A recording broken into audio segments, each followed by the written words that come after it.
Hi everyone, we're going to be starting reading a book called Friendship According to Humphrey. Remember we talked about how Humphrey is a hamster in a classroom in room 26. He's a class pet and the book is narrated by him. So Friendship According to Humphrey, Chapter 1, Strange Change. Bump, bump, bump. Mrs. Brisbane and I were headed back to Longfellow School after the long winter holiday, but there were a lot more bumps in the road since the last time I rode in her small blue station wagon. Now, Humphrey, Mrs. Brisbane said. She was interrupted by another bump. Don't be surprised, Bump, if there's a few changes, Bump, in room 26, Bump. My stomach felt slightly queasy as I hung on tightly to my ladder, so I had a hard time understanding what she was telling me. What did she mean by changes? While you were home with Bert, Bump, I came back to school to get things all set. I was home with her husband Bert a lot over the holidays, and as much as I like him, I was worn out from running mazes a couple times a day. Mr. Brisbane loves to watch me run mazes. At least back in school, I could catch 40 winks once in a while, and since I'm a classroom hamster, I belong in the classroom. My stomach calmed down a bit as Mrs. Brisbane pulled her car into a parking space. Now, what about these changes, I asked, but it came out as squeak, squeak, squeak, as usual. It's good to shake things up once in a while, Humphrey, Mrs. Brisbane assured me as she opened the car door. You'll see. I was already shaken up from the bumpy ride. Then a blast of icy wind made me shiver, and I couldn't see a thing because Mrs. Brisbane had thrown a wool scarf over my cage. I didn't mind as long as I was on the way back to my classroom, where I'd see all my friends again. Just thinking about them gave me a warm feeling. Or maybe it was the heat from the school furnace as we walked in the front door. Hi, Sue. Are we on for today? A familiar voice called out. I couldn't see Miss Loomis, but I recognized her voice. Miss Loomis taught a class down the hall. She was also Mrs. Brisbane's friend. Sure, Angie. How about after morning recess? See you then, said Miss Loomis. Finally, Mrs. Brisbane set my cage down in room 26 and removed the scarf. When she did, I was in for a shock. Something unsqueakable had happened to my classroom. For one thing, the tables faced the wrong direction. They used to point toward the front of the room. Now they were sideways. Instead of being arranged in neat rows like before, the tables were clumped together in groups. Mrs. Brisbane's desk had moved to the corner of the room. Pictures of people I'd never seen before replaced the happy snowmen that had covered the bulletin board in December. I was so dizzy from all the changes, I didn't notice the room filling up until Lower Your Voice AJ yelled, Hiya, Humphrey, as he came out of the cloakroom. Soon my other friends stopped by to say hello. Did you have a good vacation? Asked Miranda Golden. Miranda is an almost perfect human. That's why I think of her as Golden Miranda. My mother says to say hi, Speak Up Saya said in her sweet, soft voice. Hey, Humphrey Dumpty, Garth shouted. That made Gail snicker, but I didn't mind. She laughed at everything. At that moment, the bell rang. Class, look for your names and please take your seats now, Mrs. Brisbane said. There was a lot of thumping and bumping as my classmates located their new seats. Now I had a better view of some of the students who used to sit on the opposite side of the room, like Don't Complain Mandy Payne, Sit Still Seth Stevenson, and I heard that Kirk Chen. Maybe it is good to shake things up once in a while. Then I noticed something odd. There was a stranger in room 26 sitting near Saya, Gail, and Kirk.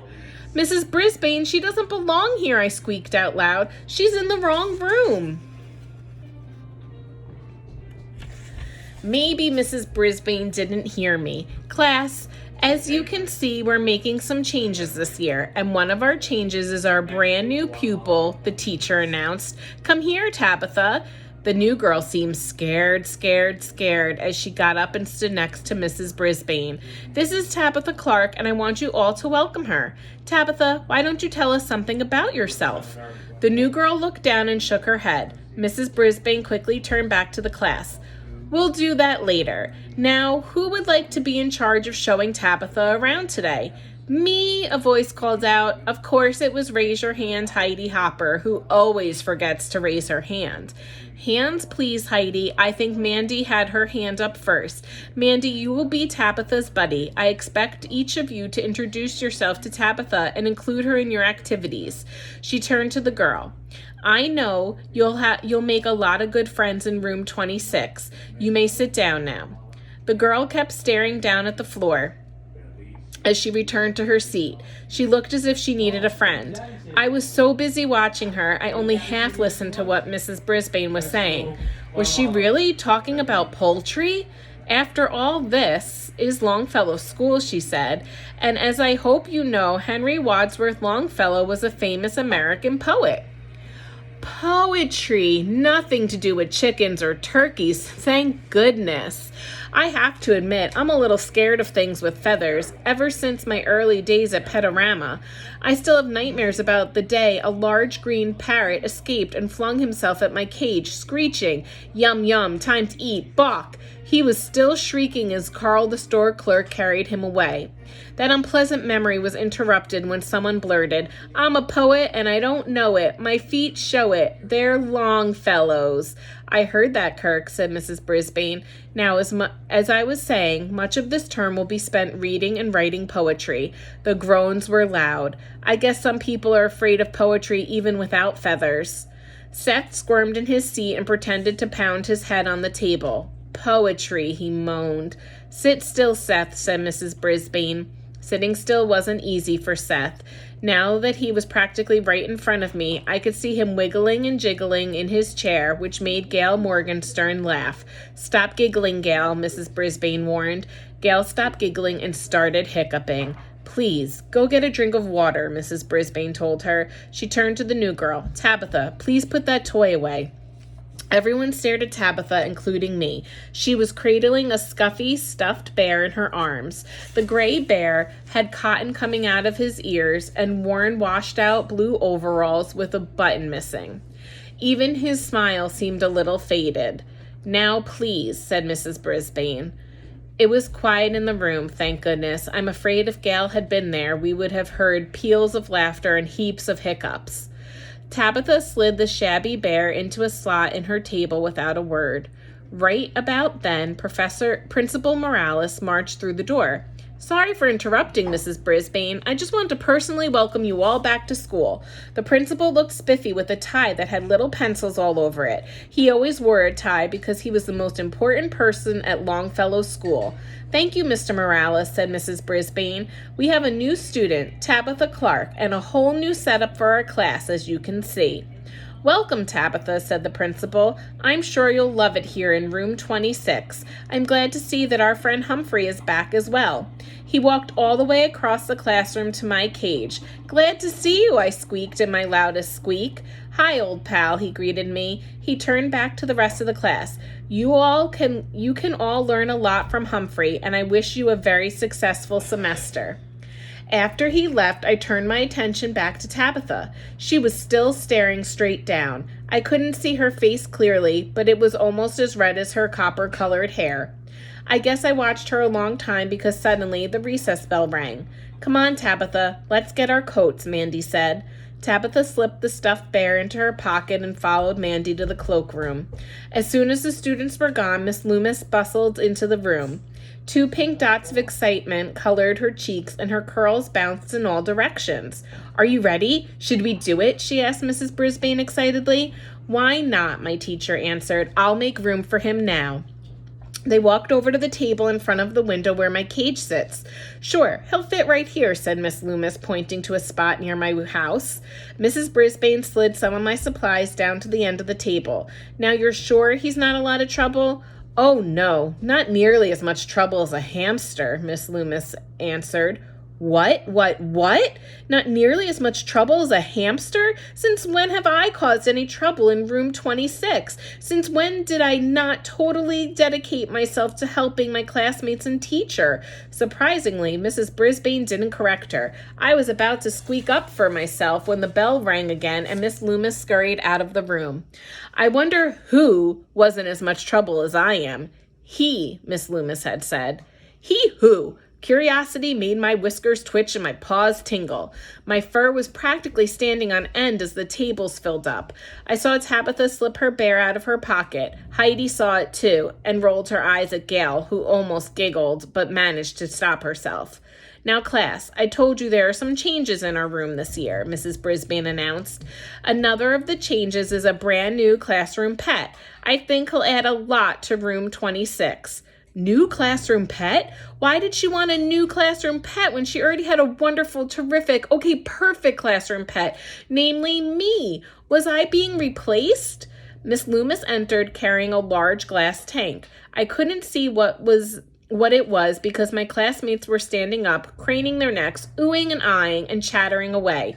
"It's a frog!" shouted Heidi. Miss Loomis set the glass box right next to my cage. Now I could see some water, rocks, and something green and really, really, really lumpy. "Meet our new frog," said Mrs. Brisbane. "Miss Loomis will tell you about him." Well, boys and girls, as you may know, we have a frog in our classroom. His name is George, and he's a bullfrog. Right before the holidays, one of our students brought in this frog to keep George company. We named him Og the Frog. Unfortunately, George didn't like Og, and being a bullfrog, George let us know he didn't like Og by making a lot of noise. That upset Og, I guess, because he would leap and splash all day long while George was croaking. My classmates laughed, but I didn't. On the one paw, I could see why George didn't want another frog to compete with. On the other paw, croaking at Og wasn't a very friendly way to act. With all the noise, we were having trouble getting any work done at all, Miss Loomis continued. So I asked Mrs. Brisbane if your class would like to have Og, and she said yes. He's a very quiet frog. Do you like him? My friends all yelled yes, everyone except Tabitha, who was secretly petting her little bear. Someone went, "Ribbit, ribbit," in a funny croaking voice. It wasn't the frog. "I heard that, Kirk. That's quite enough. Og can provide the sound effects from now on. I think he'll make a nice friend for Humphrey," Mrs. Brisbane said. A friend for me? At least he wasn't my replacement. Phew! But I was already friends with every single person in room 26, so she didn't really need to find me another one. Still, I didn't want to act unfriendly the way George had. After Miss Loomis left, Mrs. Brisbane let the students have a closer look at Og. Seth tapped at the glass. "Don't do that, Seth," the teacher warned him. "You'll frighten him." "He doesn't seem frightened of anything," Miranda observed. "I think he's smiling," added Kirk. "That must mean he's happy." For once, Gail didn't giggle, which seemed to bother Kirk. "Get it? Happy? Happy?" he tried to explain. Gail rolled her eyes and groaned, which didn't make Kirk happy at all. Mrs. Brisbane called to the new girl. "Come see Og, Tabitha." Tabitha stared at her table and shook her head no. "Come on, Tabitha," Mandy shouted, impatient. Again, Tabitha shook her head. "She hasn't wanted to do anything all day," Mandy grumbled. "Mandy," Mrs. Brisbane warned her. "Is he really a frog?" Richie stared hard at Og, who stared right back. "Don't frogs live in water?" "Some do," said Mrs. Brisbane, "and some frogs live in trees. Og is a common green frog. He likes to live near the water, but not in it. That's why he has a tank that's half land and half water." A common green frog didn't sound very interesting, but Og had certainly attracted the attention of my classmates. "Can I take care of Og?" AJ asked loudly. "Lower your voice, AJ," said Mrs. Brisbane. "We will all take care of him." Once the students returned to their seats, Mrs. Brisbane held up a book on the care of frogs. "We'll have to study this," she explained. "Taking care of Og will be quite different from caring for Humphrey. After all, Humphrey is a warm-blooded mammal. Og is a cold-blooded amphibian. Amphibian. That's nothing like a mammal. The very word made my warm blood run cold. I hoped that she would never, ever put that word on a spelling test." Mrs. Brisbane looked through the book. "Aha," she said. "It says that the common green frog is a medium-sized frog with a calm nature. It makes a distinctive twanging sound. Boing! I almost fell off my ladder. What on earth could that noise be? Then I heard another sound, the laughter of my classmates. That certainly is a distinctive twanging sound," said Mrs. Brisbane, looking puzzled. Boing! This time the noise was clearly coming from the frog. That kind of What kind of way is that to talk? Aren't frogs supposed to say ribbit? Mrs. Brisbane turned toward Og's glass box. Thank you for the demonstration, Og. Then I heard boing, boing, boing. It didn't come from the frog this time. I heard that, Kirk Chen, said the teacher. She continued to talk on and on about amphibians and their life cycle. What does he eat? Heidi called out. Hands, please, Heidi, said Mrs. Brisbane wearily. Mostly insects. Miss Loomis gave me a container of crickets. Cool, said Kirk. Everybody else in the class groaned. Ew! When I finished gagging, I squeaked, live insects? Not that anyone was listening to me, especially not Og, who calmly sat there doing absolutely nothing. At the end of the day, as the students gathered up their books and coats and filed past our table, at least half of them said, bye, Og, or catch you later, Oggy. Not one of my classmates said goodbye to me. I guess they all forgot. Mandy stayed for a minute after class. Mrs. Brisbane, you told me to be friendly to that new girl, but she isn't very friendly back. Don't complain, Mandy, said the teacher. It's not easy to be the new kid in the classroom. Put yourself in her shoes. Give her some time. After all, we've got the whole semester ahead of us. A whole semester ahead of us, and I had to spend it with a frog?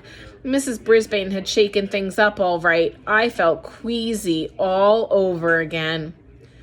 The better part of one's life consists of friendship. Abraham Lincoln, 16th President of the United States. That concludes Chapter 1. I hope you guys enjoyed it, and I'll send you Chapter 2 next time. Have a great day. Bye.